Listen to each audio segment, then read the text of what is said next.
کچھ نہ کچھ تو لحاظ کر لیتا ہے. یہ تو ماننا پڑے گا کہ نون آدمی کی اور ایک ان نون آدمی کی کے لیے قانون میں فرق ہے, ہمارے یہاں ہے, اس میں کوئی دو رائے نہیں ہے.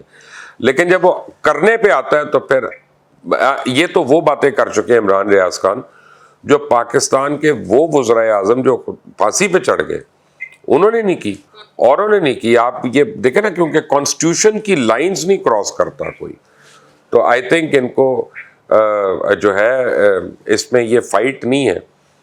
اس میں بہتری یہ ہے کہ یہ ایک کسی کو ثالثی اس میں کر کے اینڈ اس کو افہام و تفہیم سے اس کو ختم کیا جائے. اور کچھ اور جرنلسٹ جو اسی ڈگر پہ نکلے ہوئے ہیں, ان میں سے کچھ ایسے بھی ہیں, میں ابھی نام نہیں لے رہا, لیکن میں آپ کو بتاؤں, جو باقاعدہ جھوٹ بول رہے ہیں کہ میں اب آپ کو کہہ رہا ہوں کہ جی مجھے فونز آئے ہیں جی ان نون نمبروں سے, میں آپ کو یہ نمبر دکھا رہا ہوں. یار آپ اپنا نمبر فیڈ کر کے خود ہی کر سکتے ہیں, پرائیویٹ نمبر یا ان نون نمبر, اور یہ ہے تو مجھے یہ ہوا تو یہ ہو تو وہ ہو جائے گا. کیا ہے یار, آپ کو کھڑپینچ ہے, آپ اگر ہوتے تو پھر کر لیتے یار. آپ یہ تھوڑی آپ کرتے ہیں کہ یار آپ ملک کے اداروں کے سربراہوں کو آپ اپنا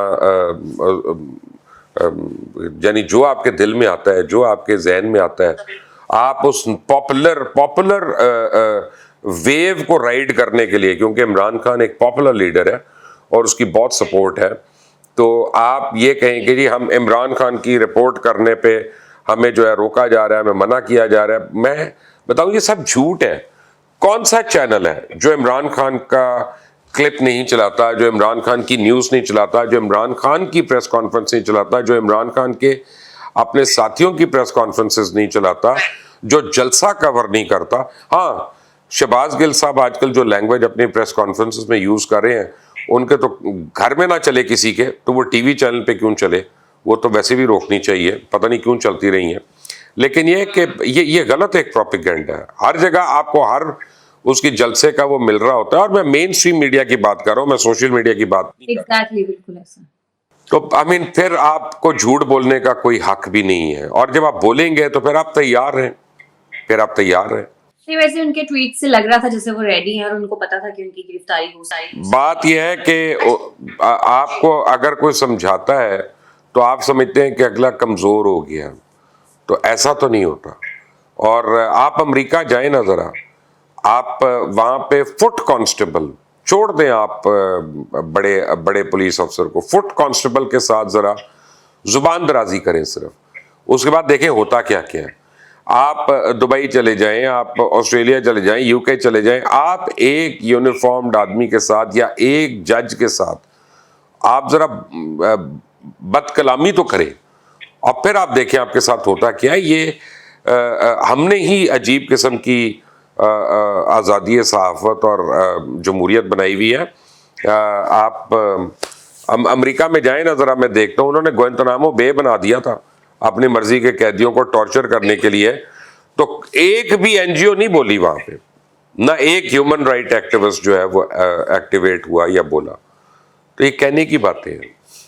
بالکل. اچھا سر, مریم اورنگزیب صاحبہ نے پریس کانفرنس کی اور وہ یہ کہتی ہیں کہ جو سائفر کا معاملہ ہے اور امریکی سازش کا جو کھیل ہے وہ بشرا بی بی کی طرف سے رچایا گیا, اور رانا ثناء اللہ صاحب بھی اسی طرح کی کچھ باتیں کر رہے ہیں. تو اب فرح گوگی کا بھی ذکر آ رہا ہے, تو آپ کو لگتا ہے کہ اب آگے جا کر کوئی کارروائی ہوگی؟ دیکھیں, آپ کو میں ایک بات بتاؤں کہ کچھ باتیں ہوتی ہیں ماوش, ہم بتا سکتے ہیں, ہم پروو نہیں کر سکتے. میرا خیال ہے شاید یہ بھی اسی میں سے ایک ہو. مثلا میں آپ کو بتا سکتا ہوں, اگر فرض کریں آج میری ملاقات ہوئی, میں کہتا ہوں جی میری آج ملاقات ہوئی ماوش سے, بہت مشہور اینکر ہیں, اور وہ یہ کہہ رہی ہیں کہ ہمارا ادارہ جو ہے اس نے ہمیں کہہ دیا ہے کہ دوپٹہ پہن کے نہیں آنا کل سے دفتر میں, اور اب میں بڑی تکلیف میں ہوں, اور یہ ہے وہ ہے. اب یہ بات میں کر سکتا ہوں اور وہ سچ ہوگی, لیکن میں پروو نہیں کر سکتا. کل کو ماوش جو ہے وہ مکر جائے کہ میں نے نہیں کہا ان کو, ٹھیک ہے نا, یہ اس کی مجبوری ہے, اس نے جاب کرنی ہے, تو پھر کیسے ہوگا. تو میرا خیال ہے کہ پی ایم ایل این جو ہے, ویسے ان جنرل میں آپ کو بتاؤں کہ وہ وہی غلطیاں کر رہی ہے جو پاکستان تحریک انصاف غلطیاں کر رہی تھی, اور وہ یہ ہے کہ الزام پہ الزام, روز ایک پریس کانفرنس, روز ایک نیا الزام. پہلے شہزاد اکبر کرتے تھے, فواد چودھری کرتا تھا, شہباز گل کرتے تھے, فیاض الحسن چوہان کرتا تھا, فردوس عاشق افغان کرتی تھیں. تو اب وہ اگر مریم بی بی کر رہی ہیں یا رانا ثناء اللہ صاحب کر رہے ہیں, تو الزام در الزام ہے نا. جس دن کورٹ میں جائیں گے, جس دن ایویڈنس رکھیں گے اور کہیں گے کہ یہ, اور کورٹ مانے گی اس ایویڈنس کو ایویڈنس, تو ہم مان لیں گے کہ بات صحیح ہے. پھر ہاتھ کندن کو آرسی کیا. بالکل. اچھا, تحریک انصاف کے رہنما حلیم عادل شیخ کی گرفتاری بھی عمل میں لائی گئی ہے, تو تحریک انصاف اس کو ہراسانی کا نام دے رہی ہے. جب ان کے دور میں گرفتاریاں پہ گرفتاریاں ہوتی تھی تو تب یہ کہتے تھے احتساب ہے, اور اب ہراسانی کا نام دے رہے ہیں. بات یہ ہے کہ تحریک انصاف نے ہر وہ کام کیا جس کے وہ خلاف آواز اٹھاتی رہی, ہر وہ کام کیا اور سب سے زیادہ کیا. اور وہ جو ہے کیا کہتے ہیں کہ جس نے ان کو آئینہ دکھانے کی کوشش کی اس کو سبق سیکھنا پڑا. میں خود ایگزامپل ہوں. میں نے کیونکہ 3 سے 4 دفعہ کہا تھا کہ بھائی عثمان بزدار کو نکالو, یہ غلط ہے, فلاں کو ڈکا کو, یہ دیکھو یہ پیسے کھا رہے ہیں, خسرو بختیار یہ کر رہا ہے, یا یعنی پرویز لائی یہ کر رہا ہے, تو میں برا بن گیا.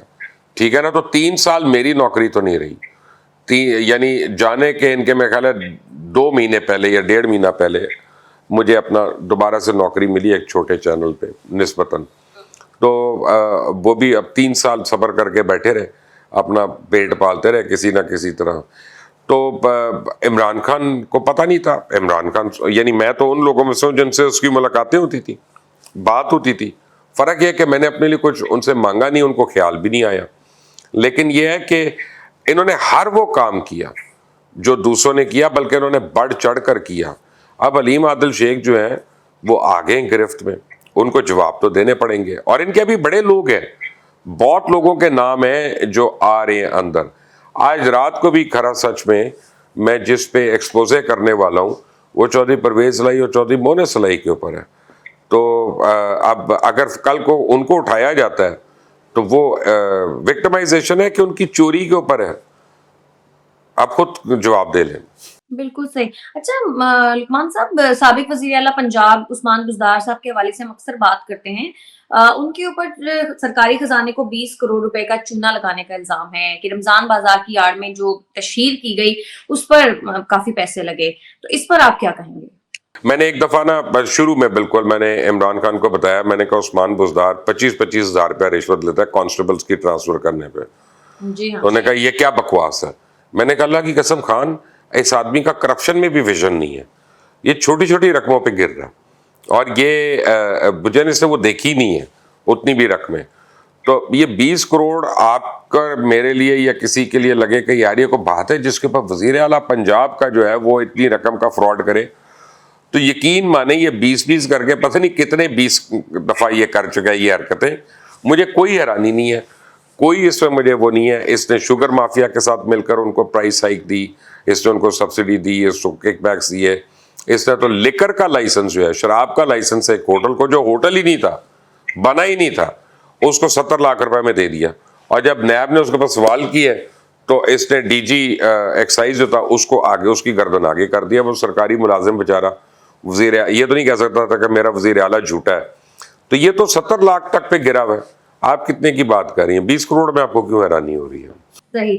اچھا, فرا گوگی کے خلاف تحقیقات کا جو دائرہ ہے وہ کافی وسیع ہو چکا ہے, لیکن آپ سمجھتے ہیں کہ اس کا کوئی انجام بھی نکلے گا کوئی, کہ ورنہ جس طرح باقی سیاسی کیسز کا انجام ہوتا ہے ویسے ہی اس کا بھی ہو جائے گا, پیسہ سسٹم پر غالب آ جائے گا؟ میں ماوش ایک بات پہ بلیو کرتا ہوں, یہ میری اپنی تھنکنگ ہے, I can be wrong. Pakistan میں جتنے بھی کرپشن کے کیسز ہیں, چاہے وہ نواز شریف کے اوپر ہوں, چاہے شہباز شریف کے اوپر ہوں, چاہے زرداری صاحب پہ ہوں, چاہے مولانا فضل الرحمان پہ ہوں, چاہے مبشر لقمان پہ ہوں, چاہے ماوش پہ ہوں, چاہے وہ عثمان بزدار پہ, چاہے گوگی پہ, چاہے بشرا بی بی پہ, ان میں سے جب تک کم از کم 50% لوگوں کو کیفر کردار نہیں پہنچایا جائے گا تو یہ ملک نہیں اب بچے گا. اس ملک کو اگر بچانا ہے تو یہ ملک قربانی مانگتا ہے چوروں کی, لٹیروں کی, ڈاکوؤں کی. اور پھر جب کو بچے, اگر کو بچ جائے قانون کے چنگل سے, تو وہ پوری دنیا کو نظر آنا چاہیے کہ یار وہ واقعی بے گناہ تھا یا بے گناہ تھی, اس لیے بچ سکے. یا ان کا یہ نہیں کہ آج تک ویسے ہوا نہیں ہے ایسا. دیکھیں, قومیں یہ فیصلہ کر لیتی ہیں کہ ہم نے سروائیو کرنا ہے اور ہماری کاسٹ پہ کسی کو ہم نے کرپشن نہیں کرنے دینی, تو پھر سب کچھ ہو جاتا ہے. یہ قوم کا فیصلہ ہے کہ یہ کرنا چاہتے ہیں کہ اپنی برادری کے لوگوں کو بچا لینا ہے, اپنے رشتہ داروں کو بچا لینا, اپنے جاننے والوں کو بچا لینا. تو اگر تو اس طرح کی حرکتیں کرنی ہیں تو پھر آپ کے بچوں کا, اپنے بچوں کا مستقبل جو ہے وہ کوئی تابناک نہیں ہے. بالکل. اچھا لقمان صاحب، ابھی یہ جو بارشیں ہو رہی ہیں پورے ملک میں کافی تباہی مچا رہی ہیں، جانی اور مالی نقصان بہت زیادہ ہوا ہے. بلوچستان حکومت نے کوئٹہ کو آفت زدہ قرار دے دیا ہے، ایمرجنسی نافذ کر دی ہے. یہ پہلے سے بات طے تھی، پتا تھا کہ اس دفعہ بارشیں معمول سے زیادہ ہونی ہیں، لیکن پھر بھی کوئی کسی قسم کی کوئی انتظامات نہیں کیے گئے. دیکھیں اصل میں پچھلے 6 مہینے سے تو کوئی کام ہی نہیں ہوا. آخری 4 مہینے میں تحریک انصاف کی حکومت نے کچھ نہیں کیا، اور پچھلے 2 مہینے میں یہ حکومت جس کو یہ پتہ ہی نہیں تھا یہ آ رہی ہے کہ جا رہی ہے، تو انہوں نے بھی اس طرح کا کوئی کام نہیں پکڑا. تو اینڈ میں ہم پھر جب مر رہے ہوں گے، ڈوب رہے ہوں گے، ہمارے مال مویشی جو ہے وہ سیلاب کے پانی میں روڑ رہے ہوں گے، تو ہم پاک فوج کو دعوت دیں گے کہ آئیں جی اور ہمیں بچا لیں کسی طرح سے. اور پھر ان کو کہیں گے ہمیں بچو کے سرکار کو پلیز فوراً واپس بیرکس میں چلے جاؤ. آپ کو میں اطلاع دیتا ہوں ایک کہ 2 ماؤنٹینئرز جو پاکستان کے گمے رات کو، جی ہاں آج ان میں سے ایک کی شاید سپاٹنگ بھی ہو گئی ہے، وہ ان کا پتہ چل گیا، اور آرمی کے جو ہیلی کاپٹرز ہیں وہ ان تک پہنچنے کی کوشش کر رہے ہیں. وہاں موسم بڑا خراب ہے. اب کہنے کا مطلب ہے کہ یہ ادارے تو اتنے ہیں، ماؤنٹینئرنگ کے نام پہ، ٹریکنگ کے نام پہ، کوئی ایڈونچر فاؤنڈیشن ہے تو کوئی پتہ نہیں سپر ایڈونچر فاؤنڈیشن ہے، کوئی جوریسک فاؤنڈیشن، مجھے نہیں پتا، بہت ہے، اور جن کو فنڈز بھی ملتے ہیں، جن کو ایڈز بھی آتی ہیں، سب کچھ. ریسکیو اینڈ میں پاکستان آرمی کے اوپر ہوتا ہے کہ پاکستان آرمی ریسکیو کرے گی، پاکستان آرمی ڈھونڈے گی. اور پاکستان آرمی کو ہر جگہ کہنا ہوتا ہے تو پھر اپنے لیے ایکسکیوزز مت ڈھونڈو کہ آپ نالائق لوگ ہیں. تو اگر بارش ہونی ہے جس کا پتہ ہے اور آپ کی تیاری نہیں ہے تو آپ کی تیاری نہیں ہے، تو اب ان اداروں کا بھی احتساب ہونا چاہیے نا ماوش، ان لوگوں کا بھی احتساب ہونا چاہیے جو 3 سال سے اس پوزیشن پہ ہیں اور انہوں نے کوئی تیاری نہیں کی. ان کو بھی 14 سال کے لیے اندر ہونا چاہیے. بالکل ایسا ہے. مر گیا خدا نہ خواستہ، ایک آدمی بھی چلا گیا تو پوری انسانیت کے اوپر ظلم ہے نا وہ. بالکل ایسا ہے، لیکن چلیں ہم دعا ہی کر سکتے ہیں کہ بارشوں سے کم نقصان ہو، کیونکہ ہمارے ہاں تو کوئی انتظامات کیے نہیں گئے. بہت شکریہ آپ کا مبشر لقمان صاحب آج کے لیے. ناظرین آج کے پروگرام سے اتنا ہی. اگر آپ کو ہماری ویڈیو پسند آتی ہے تو ہمارے چینل کو کریں لائک، سبسکرائب اور شیئر، اور اپنی قیمتی رائے سے ضرور آگاہ کیجیے گا. ہمیں اجازت دیں. اللہ حافظ.